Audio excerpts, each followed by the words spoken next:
इस कहानी में हमें एक हेलन नाम की लड़की से मिलवाया जाता है जो अपनी टपाटप करने की इच्छा को पूरा करने के लिए अलग अलग तरीके आजमाती है। इसी के चलते हेलन के साथ क्या होता है ये आपको आगे वीडियो में पता चलेगा।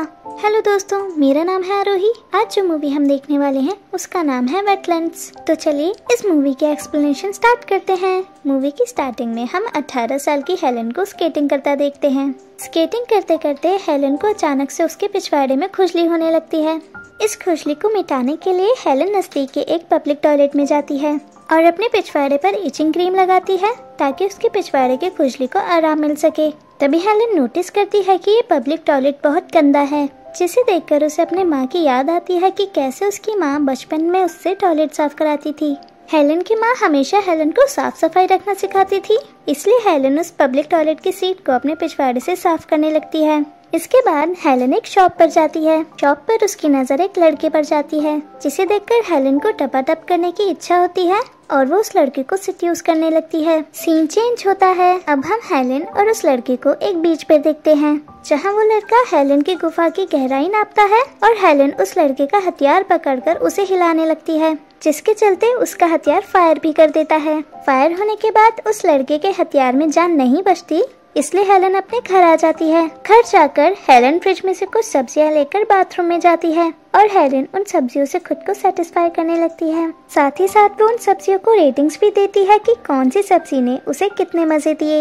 यहाँ मैं आपको बता दूं कि हेलन के मॉम डैड का डाइवोर्स हो गया था, इसलिए हेलन चाहती है कि उसके मॉम डैड के बीच सब कुछ ठीक हो जाए। इसके बाद हेलन की माँ एक कैथोलिक धर्म अपना लेती है ताकि हेलन की मॉम को इस स्ट्रेसफुल सिचुएशन से शांति मिल सके, क्योंकि इन सब के चलते हेलन की माँ बहुत डिप्रेस्ड रहती थी। अब कहानी प्रेजेंट टाइम में शिफ्ट होती है। हम हेलन के न्यू नेबर कोरिना को देखते हैं, जो कि हेलन के घर हेलन से फ्रेंडशिप करने आई है, लेकिन हेलन कोरिना से बिल्कुल भी अच्छा बिहेव नहीं करती। इसके बाद हम कोरिना के बॉयफ्रेंड को कोरिना का गेम बजाते हुए देखते हैं, जहां कोरिना का बॉयफ्रेंड कोरिना से उसकी फैंटेसी पूरी करने को पूछता है कि क्या कोरिना उसके ऊपर पॉटी कर सकती है। ये सुनकर कोरिना को बहुत अजीब लगता है, लेकिन वो अपने बॉयफ्रेंड की बात मान लेती है और उसके पेट पर 2 नंबर कर देती है। अगले ही दिन जब कोरिना अपने कॉलेज जाती है तो वो देखती है कि न जाने कैसे कोरिना के बॉयफ्रेंड की फैंटेसी की बात पूरे कॉलेज में फैल चुकी है और सब इस बात का मजाक बना रहे हैं। ये सुनकर कोरिना बहुत एम्बैरेस होती है और गुस्से में आकर अपने बॉयफ्रेंड से ब्रेकअप कर लेती है। सीन चेंज होता है। अब कोरिना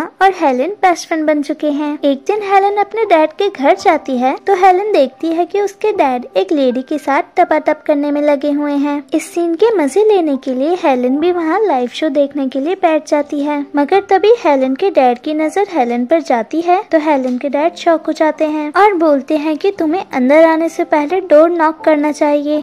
अगले दिन हम देखते हैं कि हेलन अपने बॉडी हेयर शेव कर रही है। शेव करते करते हेलन के पिछवाड़े पर एक कट लग जाता है, जिसकी वजह से हेलन को बहुत ब्लीडिंग होने लगती है। हेलन बिना किसी को कुछ बताए अपने कॉलेज के लिए निकल जाती है। जो कट हेलन को लगा था वो इतना गहरा होता है कि उसकी ब्लीडिंग रुकती ही नहीं है, जिसे देखकर कॉलेज में सब लोग ये सोचने लगते हैं कि हेलन किसी के साथ खपाखप करके आई है।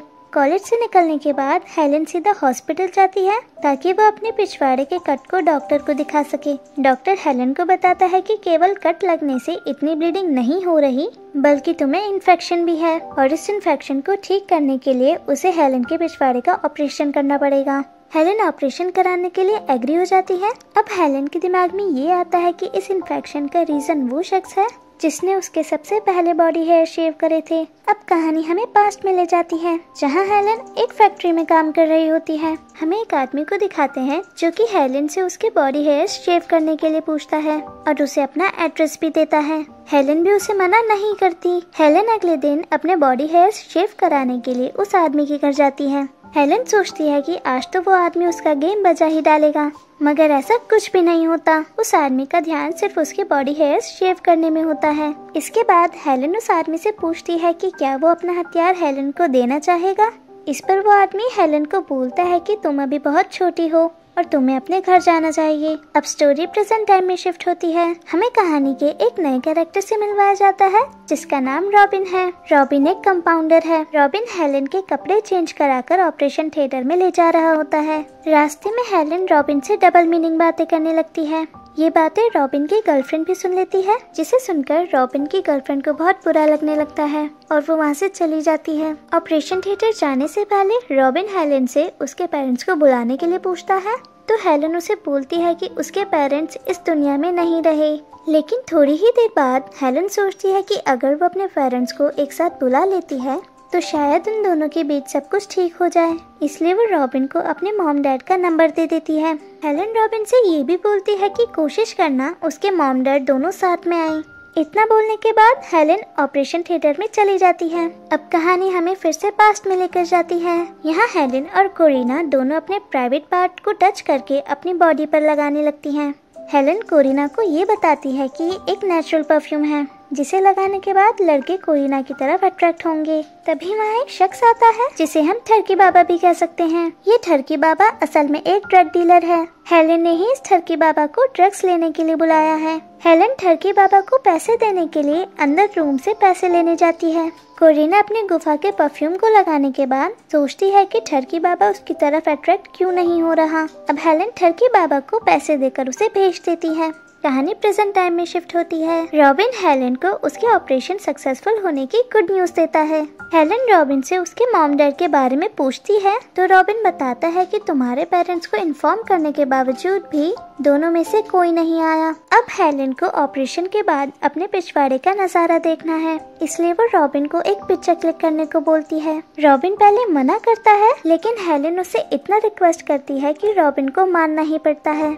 जैसे ही रॉबिन पिक्चर क्लिक करने के लिए नीचे झुकता है, तभी वहाँ डॉक्टर आ जाते हैं। इससे पहले कि डॉक्टर रॉबिन को कुछ कह पाते, हेलेन की मॉम वहाँ जाती हैं और रॉबिन वहाँ से चला जाता है। एक तरफ हेलेन को उसके मॉम के आने की खुशी भी थी और दूसरी तरफ वो अपने डैड के ना आने की वजह से थोड़ी अपसेट भी होती है। थोड़ी बातें करने के बाद हेलेन की मॉम भी वहाँ से चली जाती हैं। तभी हेलेन विंडो से देखती है कि रॉबिन अपनी गर्लफ्रेंड के साथ बैठा हुआ है, जिसे देखकर हेलेन बहुत जेलस फील करती है और खुद को सेटिस्फाई करने लग जाती है। कुछ ही देर बाद हेलेन के डैड भी वहाँ जाते हैं। फिर हेलेन ये सोचती है कि काश उसके मॉम डैड दोनों साथ में आते तो सब कुछ ठीक हो सकता।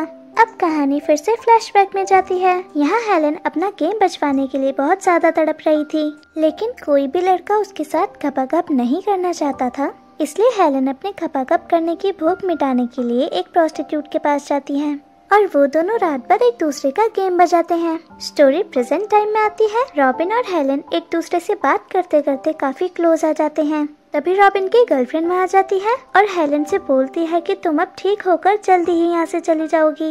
एक रात हम देखते हैं कि हेलेन अपना स्केटबोर्ड चला रही है। स्केटबोर्ड चलाते चलाते हेलेन देखती है कि रॉबिन एक रूम में अपनी गर्लफ्रेंड का बर्थडे सेलिब्रेट कर रहा है। ये देखकर हेलेन को काफी बुरा लगता है, इसलिए वो अपने लिए पिज्जा ऑर्डर करती है। पिज्जा आने के बाद रॉबिन और हेलेन दोनों एक साथ पिज्जा खाते हैं। तब हेलेन रॉबिन को एक पिज्जा स्टोरी बताती है कि एक बार दो लड़कियां पिज्जा ऑर्डर करती हैं, लेकिन पिज्जा ऑर्डर लेट होने की वजह से वो दोनों लड़कियां कंपनी में फोन कर उन डिलीवरी बॉय की कंप्लेन कर देती हैं। ये बात डिलीवरी बॉय को पता चलने के बाद डिलीवरी बॉय और उसके 4 दोस्त मिलकर अपने हथियारों से मेयोनीज निकालकर उस पिज्जा पर डाल देते हैं।